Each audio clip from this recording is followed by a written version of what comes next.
The Guardians sent some signals about one clear area of need at the winter meetings. We'll tell you what they're looking for and who they're looking for and targets for the Rule 5 draft today.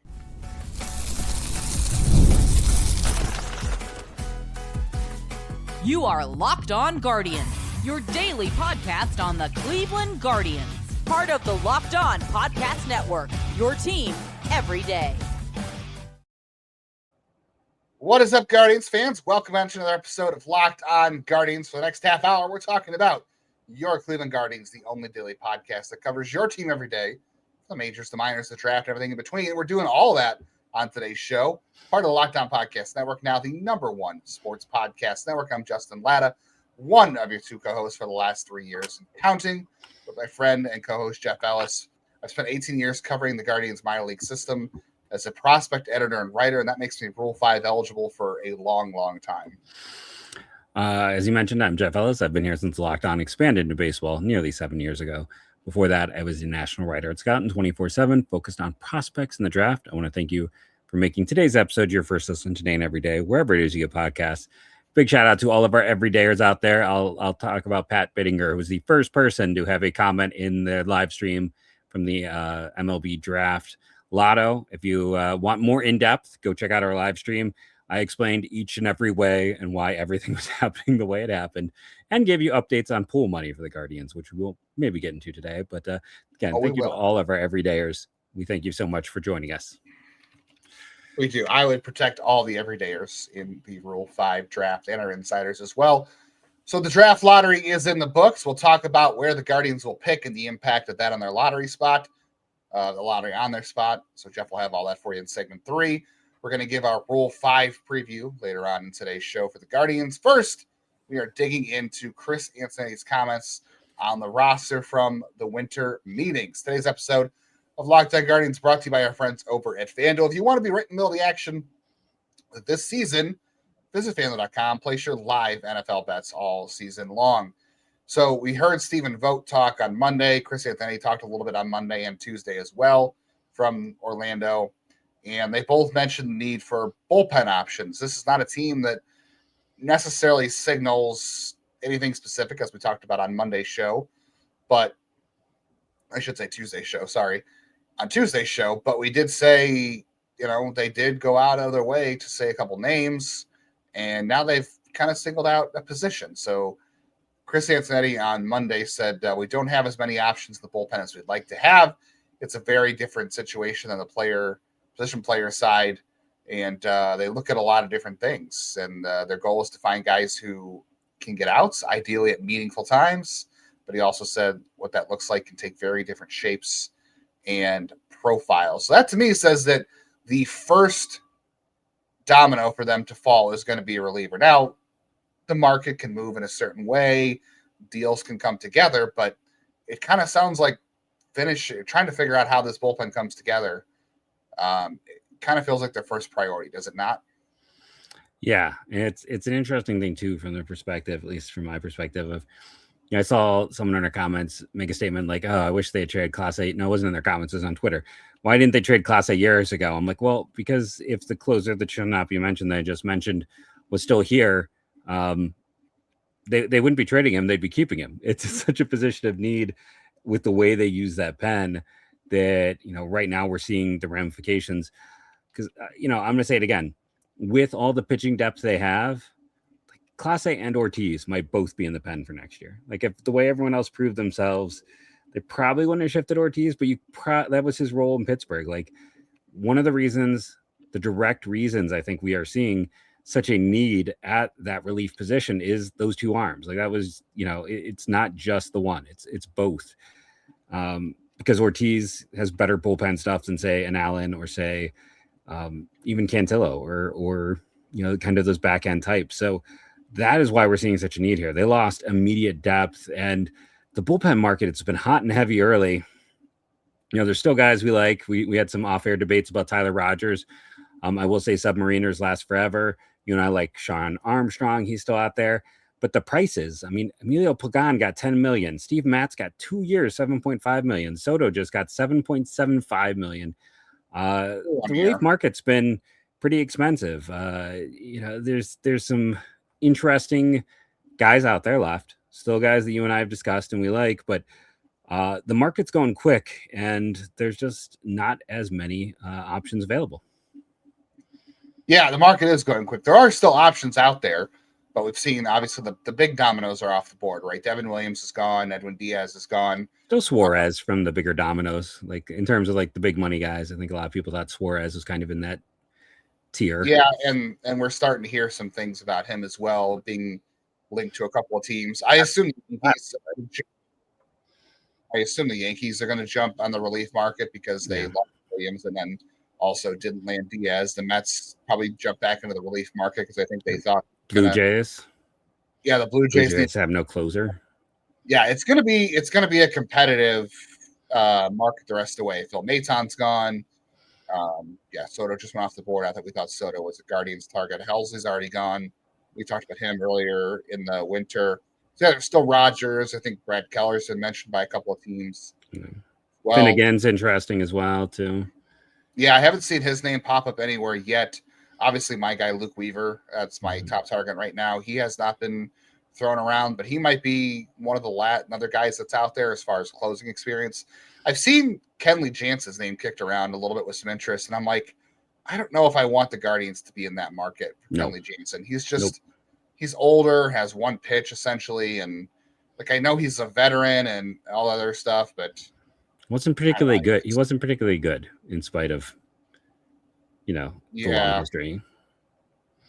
Yeah, it's not my favorite profile, especially for his history at this or his age at this point. So I really wouldn't go there. But I thought it was interesting too. People are asking him Antonetti about how they evaluate relievers because they're volatile year to year. And I actually kind of liked his response because it shows us, I think, again, I know we said to be careful about whether or not you take too much into account of what they're saying, but Antonetti said we look at different things. You look at underlying components, stuff quality, attacking the strike zone. Sometimes that the narrative of the season, did he go through adversity? What was his usage pattern like? So they're paying attention to things that may have been out of a pitcher's control, bad luck, overuse, which I think again was brought up by Locked On Angels about Connor Brogdon a little bit. But I like that he said stuff quality. This kind of reaffirms continuing things that we've been seeing from Saris about teams really don't care about your ERA. They care about your stuff. Yeah.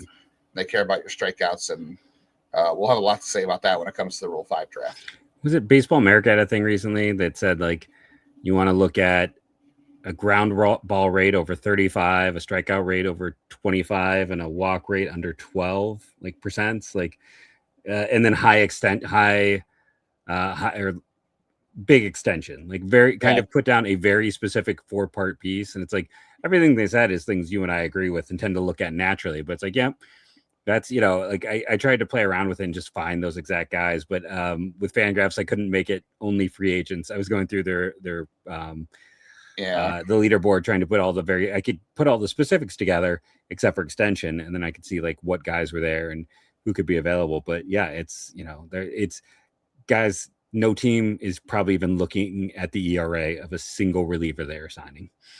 No, I guarantee they're not. I mean, when it comes to relievers in particular, yeah. No, look at the money Dylan Cease got too. I mean, from starters too. So on the position player side, Chris Antonetti talked about wanting to give runway to a lot of the players they already have, group of guys we have here, other wave of guys that we have coming. Basana, Brito, Ralphie, hopefully, I don't know. Yeah, they've said that in the past. They say that every year, right? They do. And what he said kind of reaffirms if we bring a certain guy in who is not going to play, and what they want to look to do is build on the group that they have. So to me, that says the plan is probably, like you said yesterday, Kwan, DeLauter, and then they got to figure out the mix in right field. So I think, again, depending on how the market shifts, I think a reliever comes first and they'll wait on a bat. But, if they wait on a bat, yeah, they might get a good deal. They might line up with someone that's a nice platoon bat, but they also, might be out on better targets if they wait. That's who they are. Yeah, and I think part of the reason too is just where the market is going. You can't right now. You can wait on bats because they're moving slowly. Relief pitchers. I mean, I think by the end of the week there's going to be none left. We're seeing it go fast and furious. And as we mentioned, a lot of the big spenders still haven't got their guys yet. So it's going to be interesting to watch. And I don't blame them for going where the need is and where the supply is shrinking. Yeah, and there's just more supply of relievers, even with them shrinking, than there is bats, which doesn't make all that much sense, but that's the position of need that's still important for them and more attainable, I should say. The Rule 5 draft is today. We're going to get you ready with some targets for the Guardians. We'll talk about who they might lose. Also make one more statement on Chris Antonetti's thoughts on the position player side. We'll talk about that next. If you watch the NFL every Sunday, the games move fast. One big play, suddenly everything is going to feel very different in how that game goes. That's what makes live betting on FanDuel really exciting. You're not just watching the game, you're able to react to it in real time in a fun and responsible way because you can place bets as the action unfolds. All the drives, momentum swings, every highlight moment can be something you get in on the action for. And it's best when the game starts to shift, whether you see a quarterback and receiver getting a nice connection together, a defense tightening up, or converting on a turnover. A lot of good action in the NFL this weekend. I know I'm going to be paying attention to Bills and Patriots. That should be a lot of fun. The Browns are giving up 7.5, or getting 7.5 from the Bears, as they probably get stuff into a locker this weekend. The Cavs aren't back in action until Friday, and the Guardians, they remain firm at plus 1,200 to win the American League. So if you want to be right in the middle of the action this season, visit FanDuel.com. Place your live NFL bets all season long. FanDuel, the game moves fast, and so can you.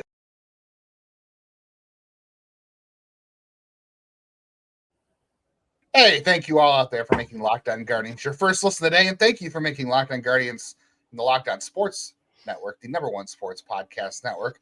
You already live your team every day. Now, take it up a level and go ad-free. Join the Everydayer Club. Get Locked On Guardians with no interruptions, members-only Discord access, and more for just $5 a month or $50 a year. Go to LockedOnGuardians.supercast.com or check the link in the show notes to learn more and keep up to date with the show all off season long. Hit the bell on YouTube so we get live. You get the live videos like Jeff going live during the lottery, the lotto, and then we get the reaction videos that come your way. And you auto download on all your audio platforms. That's a great way to help the show too, and you never miss out on an episode. You're giving me a look, so it says you must know something. Well, no, this is what my look is. So what people behind the curtain can't see, and I'm sure Justin's like, what the heck is Jeff doing? Is I was desperately trying to find my book where I wrote everything down, and I ran around and couldn't find it. And I see it over there. So why don't you start talking about your last quote from Antonetti, and I can run across the room and grab my book because that has my Rule 5 targets, and it's over there next to my copy machine. I don't know why it's over there next to my copy machine. I was writing down a note when I called my dad earlier this evening, and for some reason, ADD mind, I left it across the room. So you do your Antonetti quote. Yeah. Anyone who's watching is going to see me that I'm in my pajamas, run across the room. So you enjoy that. I'll be right back. You can turn your camera off, All right, Jeff didn't come prepared for class, and you need to be prepared for the Rule 5 draft. No, the last thing I wanted to say about the Chris Antonetti quote for about position players was that balancing things and having opportunities for players. I'm fine with DeLauter and Kwan as being your main options in left and center. I'm not necessarily worried about blocking Valera. Like, I know he had a good run at the end of the year, but I'd rather they got an extra option on him, and they got an extra option on Burrito. So I'm fine with making Valera earn it. I mean, he wasn't even on the 40-man roster this time a year ago, so I wouldn't necessarily worry about blocking him. I wouldn't block DeLauter or Kwan, obviously, but I think you need someone reliable to complement him because of injury issues. And I'm not giving Valera the runway in spring training. He has to earn it, and I don't think he's earned it. I know, he's up at the end of last year, but that's because they didn't have any better options. I hate to say it. I'm not, dissing Valera, but I don't know. I'm not quite there yet. So I agree. I agree. I think, there's also a lot of underlying issues in the data that show that, he's not as clean as DeLauter is relative to all things. So I think that's a very fair right. Because if DeLauter's healthy, there's not a question at this moment. Valera, if he is healthy, there's still questions about hitting. So that's the biggest thing. Yeah. All right. So Rule 5 draft is at 2 p.m. Eastern today. Real quickly, let's just go over, Baseball America listed Dylan DeLucia and Ryan Webb. Yeah, which we've been talking about that for a couple years now. I can see it as a TJ McFarland type. They're right in that regard. Like he is a TJ, like that guy who just being a loogie could. And they mentioned that his fastball is like his fourth best pitch, so it's all fair. Yeah, I wouldn't necessarily worry about him. DeLucia, we'll see. I don't know. I can still see Steven Perez, but I don't know the stuff on him. They didn't mention him. They mentioned a lot of guys, so I'm thinking that Steven Perez probably won't get taken because I figured they would cover most of them. Yeah, I know a lot of people have asked about outside it, but that could also be a situation where just the minors better than anyone, so everyone else could be missing out. There's also that. Yeah, I don't know how his stuff compares to the guys that I've looked up personally, but because he hasn't been a AAA either, which is also kind of a deterrent for not being drafted. And then they didn't mention Wilfredo Antunes, and I know people have asked about him. I don't see him getting taken because he only had like half a season at AA, and there's a lot of approach concerns. He just doesn't seem like the type, so I wouldn't worry about him. So we're gonna go over our top options. Honestly, Jeff, I have a lot of names. I don't know if I'm gonna get to them all. I have 8. Okay, I have 1, 2, 3, 4, 5, and we'll have 6, overlap. 7. I have 9. I have 10 names. No particular. Yeah, I have no particular order, but this is my top name. I guess this is my top name. It's Peyton Pallette from the White Sox. It's former first-round pick, high spin, and mid-90s fastball. I would take him and throw him in the bullpen. I think that's an easy risk to take with him. I bet he's gone before they pick. I still don't know why the White Sox didn't protect him. I thought he had the potential to be the top college player in his class. Health has been an issue. There's a lot of Trevor stuff in there, in a good way, the old version. And, I agree. I think he is a guy, good fastball, good secondaries, good command. His prospects on page is almost entirely red. I'm going to throw a name out there that goes against everything I stand for and everything I believe in, who also has a lot of red, is RJ Pettit from the Tigers. Oh, I know why you don't like him, because he's 6'8", 300 pounds. I've got RJ Pettit on my list. Yeah, because he's 6'8", 300 pounds. The Guardians admit it. The Guardians do like that type. They've had Stephan was a giant, Henches was a giant because it's extension. Yeah, Cade Smith is a giant. Hunter Gaddis is a giant, but he would be the biggest one. Big body relievers, and I don't know what his extension is. I didn't have that data, but he started to come along last year. Again, I'm surprised the Tigers didn't protect him. He's big. He throws hard. I think it would just be fun seeing a guy who's 6'8", 300 pounds come out of the pen, but I think he has a chance to be a reliever. So, I get nervous with anyone over 6'6" because mechanics can get out of whack. There's health and injury issues with bigger guys, as they've seen with all of the pitchers you mentioned, the number of them that have been hurt. But big guys mean big extension. He's got the stuff to do it, and he's been getting better every year. And let's also be honest, who has Detroit developed successfully in the last half decade, let's say? Who is their rotation in general has been homegrown. I mean, Skubal, Mize. Okay, Skubal. I mean, is Mize lived up to it? Skubal is a big miss by me. But Mize had a great year this year. He was good. Finally put together, but a lot of guys, their bullpen guys have been up and down. They haven't had a lot of consistency. Vest. I mean, they've had a couple guys. Brisky's been good. Brisky was in the minors this year. Herder. They've just had Hannafy. A lot of their bullpen guys have not had a consistency yet. I mean, their bullpen was the main reason they made the playoffs last year. Well, 2 years ago it was. I don't know if it was as much last year. Last year it definitely 24, I should say. Yeah, 25 it was an issue. They just haven't developed that type of consistency yet.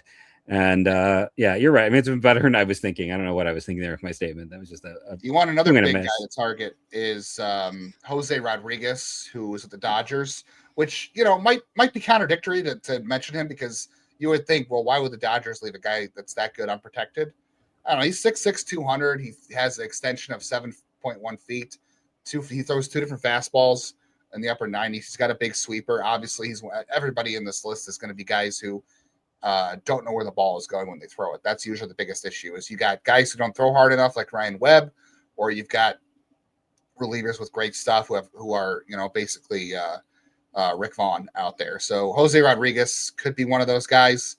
I like to sleep for the changeup, but the command is pretty bad. So but he's another guy that's really big. I got a lot more relievers on my list, and I've got a couple of hitters. So I got one more reliever when we come back from break. I'll throw to you, and I know he's on your list. Right. I guarantee it. Oh, I'm sure he is. If it's who you're talking about, I think it is. All right, see if you play along with us at home and know who's on our list. We still have the draft lottery to talk about too. So lots more to come. World Cup is coming back to America for the first time ever since 1994. And they're going to be 48 teams. So it's going to be a massive tournament. We know that getting tickets is going to be really hard if you're a soccer fan. That's why the Game Time app is super clutch. It gives fans like you and I the advantage when it comes to snagging seats. You can track price traps on Game Time in real time. You can also get alerts when great seats open and buy tickets the moment they hit the app. That puts the power back in your hands, and you can actually go to the World Cup and live out a dream instead of watching at home. I've used Game Time for a lot of events, and honestly, as someone who has really gotten great deals and made it a habit to wait till the last second on deals for tickets on events I really want to go to, whether it's Christmas gifts, for Cavs tickets, concerts, comedy, theater, all that stuff, I use Game Time to get a great price. Take the guesswork out of buying World Cup tickets in every match, concert, or event with Game Time. Download the Game Time app, create an account, use code LOCKEDONMLB. That's going to get you $20 off your first purchase. Terms do apply. But again, download the app, make an account, and use code LOCKEDONMLB for $20 off. Swipe, tap, ticket, go. Game Time.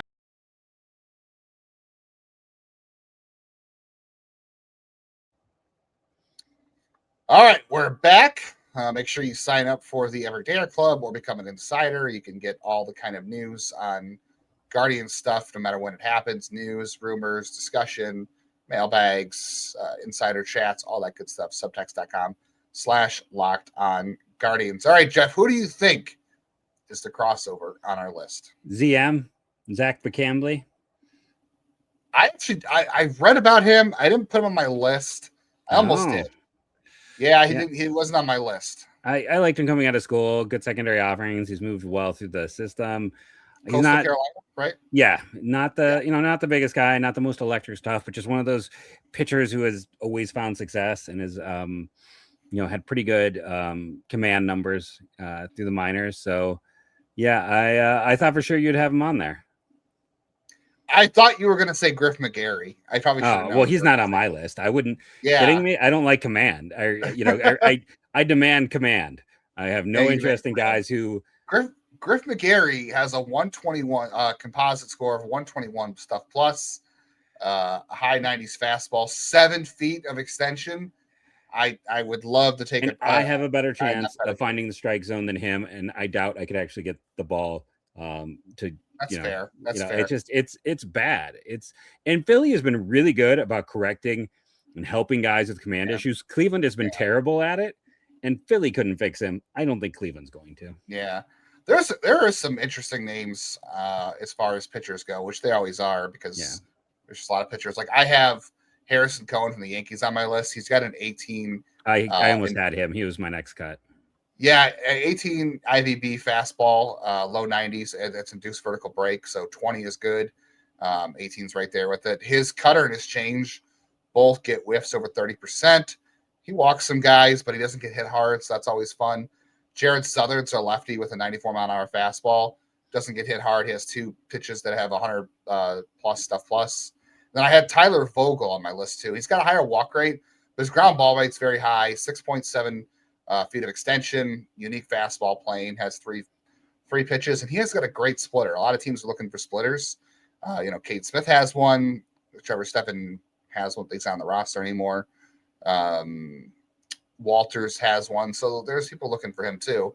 And then I also had Yandri Rojas, who's a strike thrower who had a high K rate, high A, but he hasn't been to the upper minors yet, so he's kind of an issue. I only had 2 hitters on my list because I just didn't like the hitters. I just didn't like the hitters. 4. In the class. Okay. I guarantee 2 of them we have the same. Kyler Fedko. Kyler Fedko, we've talked about off the air before, and Johandrick Peniago. Yep, both made my list. Yeah, Fedko, I mean, if you go look at the stats, if you're listening at home, he's hit almost 30 home runs. He stole for 30 bases. And you're like, how is that guy not on the roster? Played center field, too. How is he not on the Twins roster? Well, the data doesn't necessarily back up what he did. The tools aren't necessarily there. He only had an 873 OPS against righties and an 813 OPS against lefties. He is a right-handed hitter, but he makes a living pulling the crap out of the ball. So he's interesting. And then Peniago does everything great. He doesn't make any bad swing decisions, hits the crap out of the ball. The problem is He hits a lot of ground balls. He doesn't ball in the air. Also, he can barely play the outfield. He's basically like I don't know, Kareem Garcia out there, I guess. Yeah, I mean, I wouldn't. Either of those guys I actually would be fine with. I think there's a way to like find value in them. If you want another platoon guy who with speed, there's Andrew Pintar, who has good exit velo, but again, the swing is not the best, so it all ends up on the ground, but he's speed, defense, and could play some center field. And then if you just want a guy who just plain murders left-handed pitching, he mostly plays on the infield, but BJ Murphy of the Cubs, I've kind of liked him for a few years as a pure platoon guy. He has just destroyed left-handed pitching in the minors. He plays mostly second, third. But like on those days where you want Jose to DH, and you're looking for someone to play some third base, he's not great there. He's not great at defensive position, but he's a lefty killer. So at least he gets my attention as one of the premier lefty killers available in the class. But I think if I was to make a top, and then I also had Matthew Wood. He doesn't really fit this team. I just like Matthew Wood in general because he's another lefty. I liked him going back to Penn State. You can go back and listen to me talking about him on the show in his draft year when I was doing my like Wednesday rundowns of hitters. Not a ton of power, but good contact numbers. Comes from Milwaukee, who does the best job of any team developing catchers. Great defensive stuff. I don't really think they have a spot for him, but like he's just someone I like. So he was someone on my list. Personally, I think bottom line for me, top three would probably be Fedko, Pallette, and Pinago. Just because I think those guys could help, with Pettit probably being fourth would be where I would land. They're going to take a reliever. Let's just be honest about that. They're going to take a reliever. They have 2 open spots on their roster, and I think that's somewhat intentional. Why not take 2? Like I say, take 2, and if it's only 100,000, which is not that much in the grand scheme, and you get half of it back, right, when you return the guy. So take 2 and let him compete, and if one of them is good enough, hey, great. The greatest Rule 5 draft in the history of this organization is Trevor Stephan, and the number 2 guy I'm blanking on. Someone put in the comments below who's remembers was a reliever who was born in Scotland. They have been terrible at the Rule 5 draft. They have lost all-star talent after all-star talent, and they don't have anything on the other side of it. So take 2 guys. Yeah, why not? I'm not against that at all to see what happens. All right, let's quickly get to the lottery real quick. Obviously, the Guardians were not in the lottery, but it did affect them. It did affect them, and they have 4 picks in the top 100. They're going to pick 19th, 29th, possibly 28th, depending on who signs Zach Gallen, 60th, 97th. And to give you some context, the 19th pick last year, $4.42 million. 29 would be their pick. 29 or 30, not 28, right? They're 29 right now. If Zach Gallen signs somewhere, then they'd be 30 because Zach Gallen would go in front of them. Oh, they'd go down. You're right. Yes. I'm sorry. 29. Yeah. Ironically, last year the Diamondbacks picked 29th, and that pick was $3.1 million.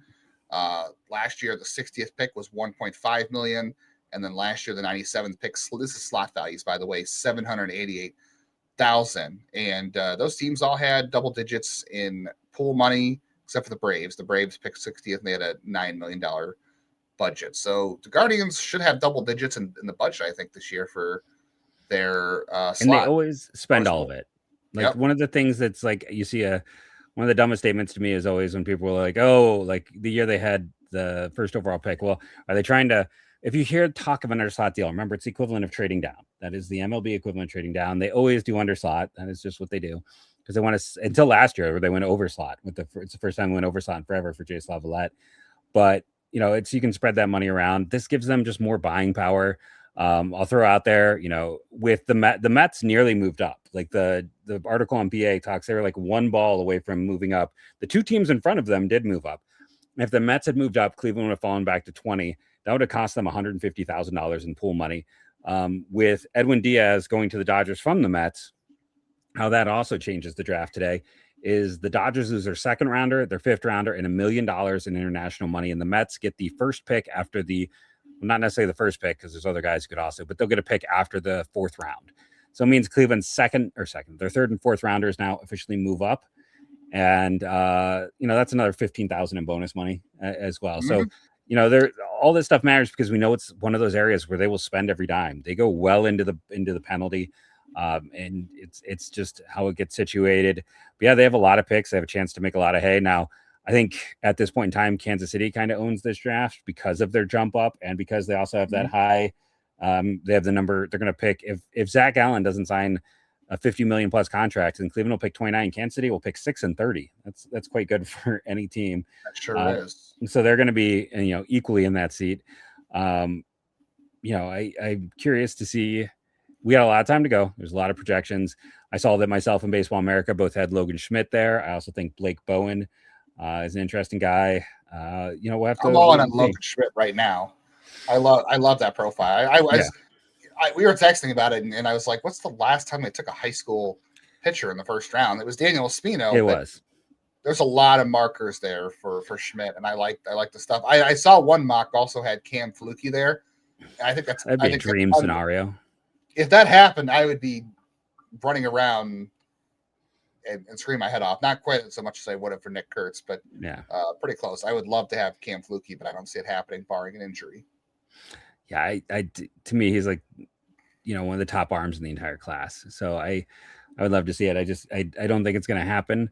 But yeah, it's a fun draft class, and then we got the lotto. It's the most boring lotto we've had in a while because they won the lotto, and then by the way, the Washington Nationals have won the lotto the last 3 years because they won it today, but they were ineligible to have the top overall pick, so they had to have a redraw. They won it last year with the top pick, and the year Cleveland won it, Washington won it as well, and then was ineligible because of the rules. So Washington has won the last 3 lottos and doesn't have much to show for it. I got to be honest. Last year was not the strongest draft to pick first overall. They picked the wrong year in the cycle to do it. But we got a Rule 5 draft, and we will have you covered top to bottom on that. You can bet you're going to see nows galore based on guys leaving, guys staying. Justin and I will be furiously texting. I'm going to be in the middle of class, so I'm going to have to find ways to sneak away. But we will have you covered. Like, trust me, no one else is going to have you covered like we'll have you covered when it comes to the Rule 5 draft tomorrow. That's true. If you're a Rule 5 junkie, we will not be live because Jeff and I both have jobs during the Rule 5 draft. But like Jeff said, as soon as moves are made, we'll have some reactions. We'll have a show on it tomorrow, and we'll also give you the final winter meetings recap and see what else comes of that. Appreciate you tuning in, and tune in tomorrow for all that. Make sure you follow Locked On Guardians to get all the latest episodes. If Locked On Guardians made your Spotify Wrapped, prove it on social media. Secure a free month of our brand new Everydayer Club. Just tag the National Locked On Podcast Network social media platform anywhere. It'll get you a code to join the Everydayer Club to get ad-free exclusive access to a members-only Discord channel. And thank you all for joining us. Remember to rate and review. Hit that thumbs up, go back and watch some old videos. Help us out any way you can. And go Guardians, go.